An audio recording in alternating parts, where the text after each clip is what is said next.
sabihin natin na love myself.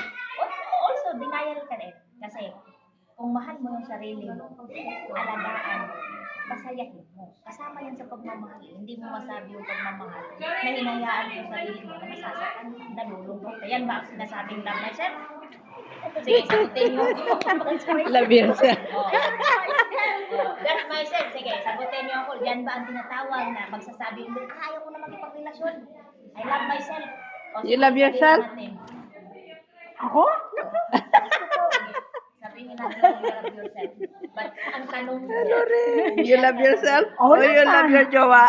Ay, marami. Sino ba daw? hindi? Di ba hindi? Ayun. Ay, marami daw to. Marami.